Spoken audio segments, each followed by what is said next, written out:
is going to show you how to do range of motion for all directions for your wrist and your hand joints. So the first direction is with your wrist specifically, we're going to do flexion and extension. So for that, we're going to use our armchair edge. So you can see it's nice to have a large flat surface to rest your arm on, and you're going to just make sure your wrist joint is right off the edge of your armchair, and then you're going to press your hand down and hold it for 30 seconds. And you can do the same thing, bringing your wrist up into extension and holding it for 30 seconds. You want to make sure you don't just press your fingers back, because then your wrist isn't extending.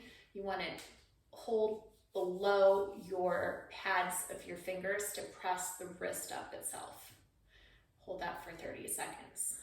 And you should be doing these, I would say, every hour if possible. And you only need to do the ones that are limited. So if you have full wrist extension range of motion, you don't need to do that stretch, for example.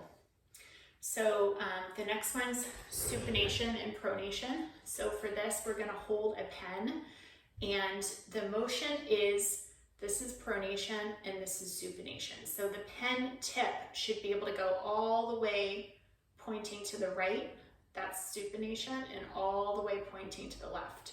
So for example, if you can't do supination, you would take the edge of the pen and you would press it down as far as you can in that direction to get that range of motion back. Hold it for 30 seconds, then shake out your hand, hold it there for 30 seconds again. If that's a major limitation, do it a few times, and then once every hour during the day. So far we've done flexion, extension, and supination, pronation. The next direction is deviation towards the radial and ulnar side of your hand. So for this, we're going to have our elbows below our shoulders. We don't want them out here or in here. And then we want to take our hands and make sure they're flat on a surface. So we're going to move only our wrists and not our shoulders. So moving our wrists will look like this, where just the fingers are moving. If we move the shoulders, it's going to look like this, and that's not wrist range of motion. So we want to keep the elbow still and the forearm still, and only move the hands. So we're going to go back and forth. This is radial deviation, ulnar deviation. And we can do this back and forth, or we can bring the fingers in and hold it for 30 seconds, and then bring the fingers out and hold that for 30 seconds.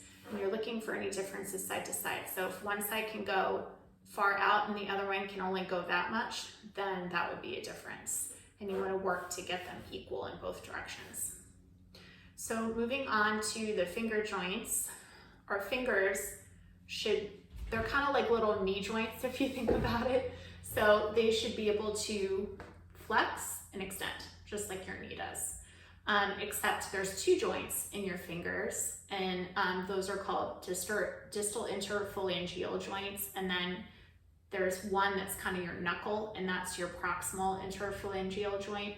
So all of these should be able to go about 90 degrees. So moving just the top one is going to look like this. You can see if the middle part of your finger is in line with the wall, then the top is moving about 90 degrees.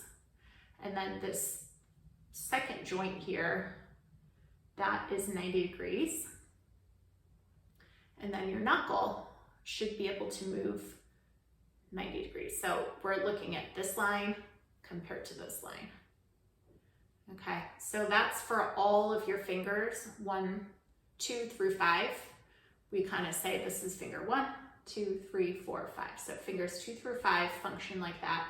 The thumb is a little bit different, and the thumb does opposition like this.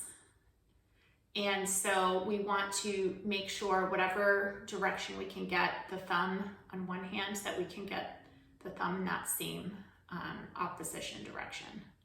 And then it also does extension and flexion this way.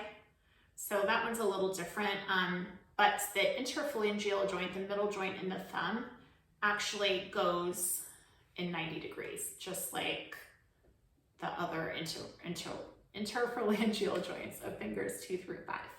So that goes over all the range of motion, and even for your finger joints, you can hold it and kind of kill two birds with one stone by bringing all of your joints into flexion at the same time. So you can see my knuckles in 90, my 2 interphalangeal joints are in 90, and you can just hold it in 90, do all of them at the same time for flexion, and then for extension, it should just come straight up.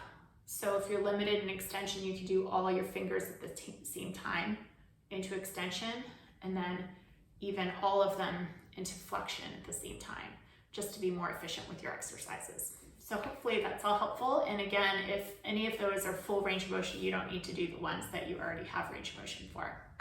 Take care.